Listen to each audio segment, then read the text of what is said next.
76वें गणतंत्र दिवस पर आयोजित महाविद्यालय के इस बहुउद्देशीय सभागार में मंच पर उपस्थित जिनका अभी शानदार उद्बोधन आपने सुना, इस महाविद्यालय के पूर्व प्राध्यापक और आज भी सेवानिवृत्ति एक तकनीकी व्यवस्था है, उसके बाद भी अपने उत्साह पे अपनी उम्र को हावी नहीं होने देते, जिनसे ओज उत्साह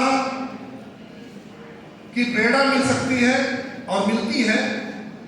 ऐसे बड़े भाई प्रोफेसर भगवान सिंह जी, जिनके कुशल निर्देशन में अभी महाविद्यालय ने एक बार सफलतापूर्वक कल कंप्लीट किया है। संस्थाओं के गुणात्मक मूल्यांकन के लिए नैक की व्यवस्था है और उसके लिए प्रतिवर्ष हमें अपने आंकड़े देने होते हैं। 3,947 आंकड़ों के साथ पूरी टीम, IQAC की पूरी टीम और सभी कैटेगरी के इंचार्ज सभी लोगों ने मेहनत की और यहाँ तक कि जो शीत अवकाश के रूप में एक आभासी अवकाश हमारा हुआ, उसके बीच में भी आकर के इस कार्य को संपन्न किया। ऐसे सभी लोगों के प्रयास से और प्रोफेसर परीक्षित सर के कुशल निर्देशन में कल ये कार्य पूर्ण हुआ। हम बड़े आनंदित हैं। आज गणतंत्र दिवस के अवसर पे हमें विचार करना है कि इन 75 वर्षों में जब से हमारा गणतंत्र स्थापित हुआ, गणतंत्र हमारे लिए कोई नया शब्द नहीं था। हम ये पढ़ते हैं कि फिफ्थ रिपब्लिक के फ्रांस से दुनिया को गणतंत्र का बोध हुआ, लेकिन शायद हम भूल जाते हैं कि बुद्धकालीन 16 महाजनपदों में कई ऐसे महाजनपद थे जो गणतंत्र थे। और मैं समझता हूं लिच्छवी, भज्जी और वैशाली जैसे गणतंत्र वो भारत की प्राचीन व्यवस्था के अंग थे। ये गणतंत्र हमें सिखाता है और अवसर देता है कि हमारे ऊपर शासन कौन करेगा, उसका चुनाव हम खुद करेंगे। हम एक लोकतांत्रिक व्यवस्था को गणतंत्र इसलिए बनाते हैं कि शासन करने वाले का चुनाव हम कर सके। इंग्लैंड कहता है कि पूरी दुनिया को हमने लोकतंत्र का पाठ पढ़ाया, लेकिन स्वयं में इंग्लैंड गणतंत्र नहीं, क्योंकि वहां का राष्ट्राध्यक्ष चुनाव से नहीं तय होता, राजा या रानी आनुवंशिक रूप से। लेकिन भारत में 90 सालों के सक्रिय संघर्ष के बाद, मिली हुई आजादी के बाद, जिसमें आधी रात को देश के पहले प्रधानमंत्री ने एक ऐतिहासिक भाषण दिया, टाइम्स विद डेस्टिनी, नियत के साथ समझौता, और उस भाषण में कहा कि we have to wipe out every tears from the every eyes, we have to fulfil the Gandhian dream. Gandhi ji के उस स्वप्न को हमें पूरा करना है। हमें हर एक आंख से हर एक आंसू पोंछना है। वो राष्ट्र का संकल्प था, वो अंत्योदय की भावना थी। आज 75 वर्षों में देश, चाहे वो शिक्षा का क्षेत्र हो, चाहे वो कृषि में अन्न उत्पादन का क्षेत्र हो, 60 के दशक में अमेरिका से हमको गेहूं मंगाना पड़ता था। आज हम खाद्यान्न के क्षेत्र में पूरी तरह से आत्मनिर्भर हैं और हम अन्य देशों को निर्यात कर रहे हैं। ये भारत की उपलब्धि है। आज इस देश के अंदर 139 किलोमीटर प्रतिदिन हाईवे बन रहा है। ये देश की उपलब्धि है। पूर्व प्रधानमंत्री अटल जी ने कहा था, सड़कें किसी देश की भाग्य रेखाएं होती हैं, उनसे विकास का मानचित्र तय होता है। और आज 139 किलोमीटर प्रतिदिन हाईवे बन रहा है। स्वर्णिम चतुर्भुज योजना के तहत देश के बड़े महानगरों को नेटवर्क से जोड़ दिया गया है। और इतना ही नहीं, स्पेस टेक्नोलॉजी के क्षेत्र में भारत की उड़ान चंद्रयान ने दक्षिणी ध्रुव पे अपना चरण चिन्ह अंकित करके ये साबित कर दिया है कि अंतरिक्ष की दुनिया में भी भारत एक बेताज बादशाह है। मिसाइल तकनीक के माध्यम से भारत ने अपने सुरक्षा तंत्र को इतना मजबूत कर दिया है कि आज कोई भी पड़ोसी या दुनिया का कोई भी देश भारत को आंख नहीं दिखा सकता, क्योंकि भारत ने यह तय कर लिया है। आज नए भारत की नई तस्वीर है। नया भारत स्वाभिमानी भारत है, नया भारत सशक्त भारत है, नया भारत पंचशील और सहिष्णुता को तो मानता है, लेकिन अगर आप उसे छेड़ेंगे तो आपको छोड़ेगा नहीं, आपका प्रतिकार करेगा। लेकिन फिर भी इस देश में तमाम लोग हैं जो सरकारों को कोसते हैं। अभी युवाओं की बात आई। ये देश भारत युवाओं का देश है। दुनिया में आज सबसे बड़ी आबादी युवाओं की भारत के अंदर है। लेकिन जिन युवाओं के ऊपर इस देश को दिशा देने की जिम्मेदारी है, वो युवा मोबाइल के रील पर 3 सेकंड से ज्यादा ठहरता नहीं है। वो युवा 3 सेकंड में रील बदल देता है, उसकी पसंद 3 सेकंड में बदल जाती है। ऐसे क्षणभंगुर ठहराव के सहारे हम उस लक्ष्य को कैसे प्राप्त कर सकते हैं जिसमें 2047 का भारत, विश्व गुरु भारत, परम शक्तिशाली भारत, विश्व राजनीति में सबसे प्रभावी भूमिका निभाने वाला भारत, दुनिया के प्रमुख 3 अर्थव्यवस्थाओं में शामिल होने वाला भारत, और ये सब कुछ युवाओं के भरोसे होना है। इसलिए अब युवाओं को अपनी सोच बदलनी होगी। जब इस देश में कांग्रेस के सत्ता एकाधिकार को चोट पहुंचाने के लिए जेपी आंदोलन चला था, और ये भी है कि इस देश में जब भी युवा आंदोलन चला है तो उसका नेतृत्व हमेशा वृद्ध लोगों ने किया है। आजादी के आंदोलन के दौरान आंदोलन में युवा थे, नेतृत्व गांधी जी कर रहे थे, और स्वतंत्र भारत में युवाओं के आंदोलन का नेतृत्व जयप्रकाश नारायण जैसे वृद्ध व्यक्ति कर रहे थे। लेकिन उस समय युवा कहता था कि हमें सत्ता चाहिए, हमें सत्ता में भागीदारी चाहिए।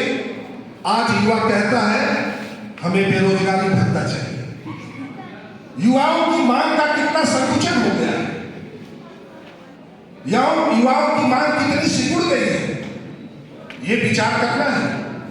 हमारी मांग, हमारी महत्वाकांक्षा बड़ी होनी चाहिए, हमारे सपने बड़े होने चाहिए, और उन सपनों के अनुसार हमें कल्पना और रचना करना होगा, तब जाकर के उस अभिष्ट लक्ष्य को हम प्राप्त करेंगे। इस देश का जब संविधान बना, दुनिया के सभी देशों के संविधान के श्रेष्ठ तत्वों का समावेश करके बाबा साहब अम्बेडकर और उनकी पूरी संविधान सभा ने इस देश को एक उत्तम संविधान दिया था। संविधान सिर्फ नियमों विनियमों का समुच्चय नहीं है, संविधान उस देश की जन आकांक्षाओं का प्रतिबिंब भी होता है। इस संविधान के अंदर भारत की जन आकांक्षाएं थी, और बाबा साहब अम्बेडकर ने उस समय कहा था कि आने वाले दिनों में अगर जन आकांक्षाओं पर खरा ये संविधान नहीं उतरा तो उसमें संविधान का दोष नहीं होगा, दोष उन लोगों का होगा जिसने तन्मयता से और ईमानदारी से इस देश के संविधान को लागू नहीं किया। बहुत लोग परिस्थितियों का रोना रोते हैं, सरकारों को कोसते हैं, अपनी सोच को नहीं बदलते। सरकार तो कह रही है कि मुद्रा लोन लो, स्टार्टअप शुरू करो, लेकिन हम सरकारी नौकरी के पीछे भागते हैं। और स्थिति ये है कि आज देश के अंदर सरकारी नौकरी 3.97% है। अगर पूर्णांक में लें तो सरकारी नौकरी 4% ही हो सकती है। 96% रोजगार के अवसर वो प्राइवेट सेक्टर में है, और प्राइवेट सेक्टर का एक ही सूत्र है, हायर एंड फायर। आप उसके काम के हैं तो आपको हायर करेगा, उसको स्किल्ड लेबर की जरूरत है, उसको मजदूर की जरूरत नहीं है, उसको श्रमिक की जरूरत है। आपके अंदर टेक्निकल कॉम्पिटेंस होना चाहिए, आपके अंदर स्किल होना चाहिए, और समय के अनुसार अगर अपने आप को आप परिवर्तित करेंगे तो आज रोजगार का संकट उनके लिए नहीं है जो परंपरागत पद्धति से चल रहे हैं, जो परंपरागत पद्धति से अपने को चलाना चाह रहे हैं। रोजगार का संकट उन्हीं के लिए है। आज की व्यवस्था के अनुसार अगर आप चलेंगे तो रोजगार का कोई संकट नहीं है। ऐसे ढेर सारे उदाहरण आपके बीच में हैं। तो आप सरकार को कोसना, समाज को कोसना, माँ बाप को कोसना आप बंद करें, अपनी सोच को बदलें। और आपके लिए मैं ये कहना चाहता हूं कि तुमने चाहा ही नहीं, हालात बदल सकते थे। तुमने चाहा ही नहीं, हालात बदल सकते थे। तेरे आंसू मेरे आंखों से निकल सकते थे, और तुम तो ठहरे ही रहे झील के पानी की तरह। दरिया बनते तो बहुत दूर निकल सकते।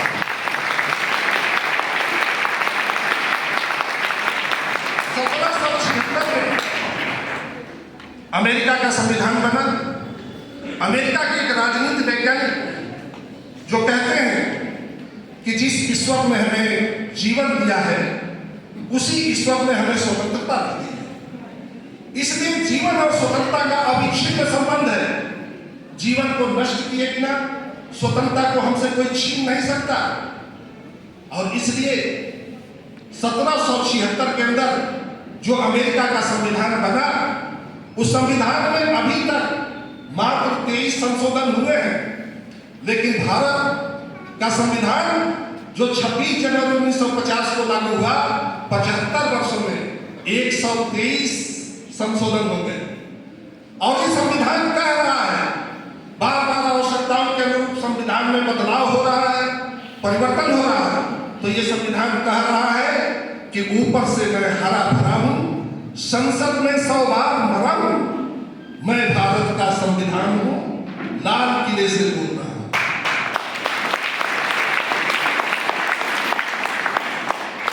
इस देश को 2047 का भारत, जो इस देश के प्रधानमंत्री और इस देश के महान नेताओं की कल्पना है, ऐसे नेताओं की इच्छा के अनुरूप हमें स्वधर्म का पालन करना होगा।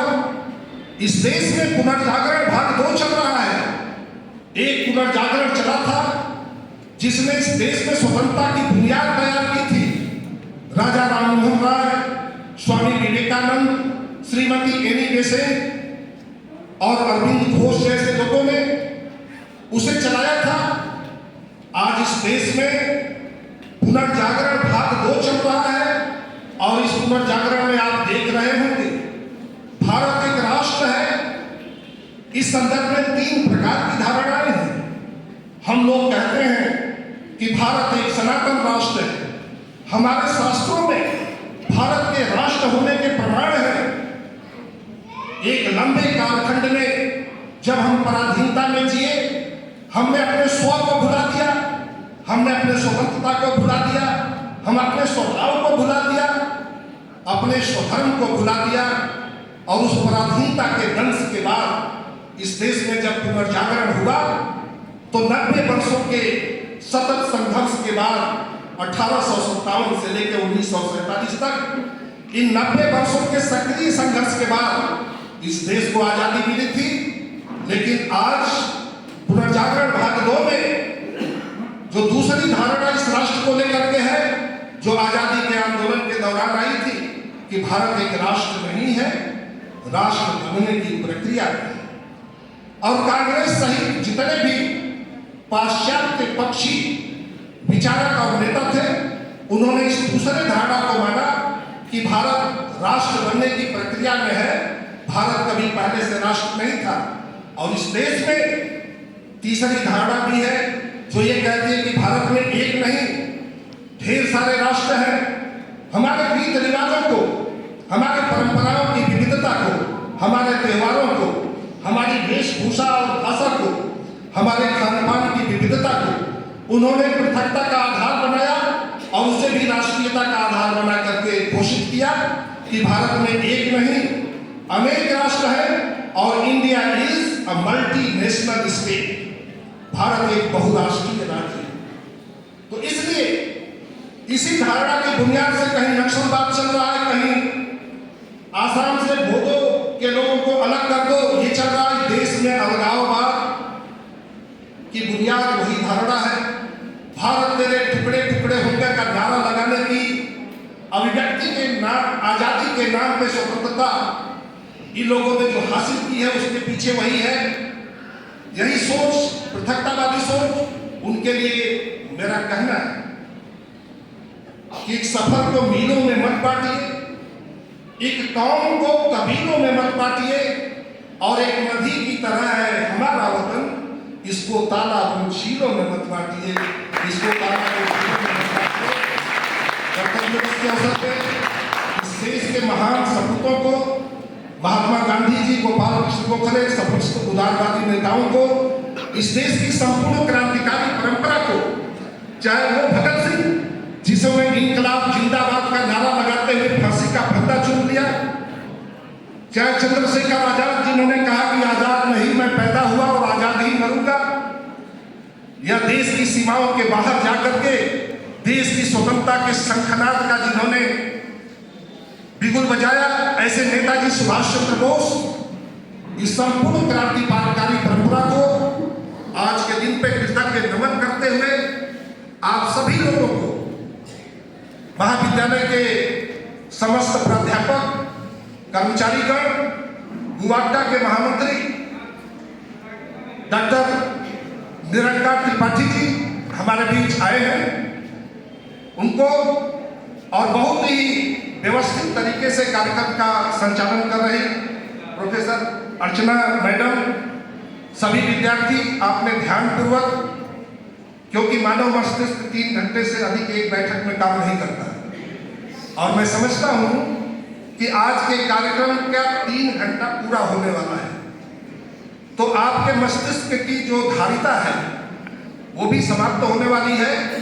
आप सभी को गणतंत्र दिवस की ढेर सारी शुभकामनाएं, और आगे फिर अपने पठन पाठन में विद्यार्थी का जो स्वधर्म है, शिक्षक का जो स्वधर्म है, उसका आप पालन करके भारत को एक सशक्त राष्ट्र निर्माण में आप अपना योगदान देंगे। बहुत बहुत धन्यवाद। जय हिंद, वंदे मातरम।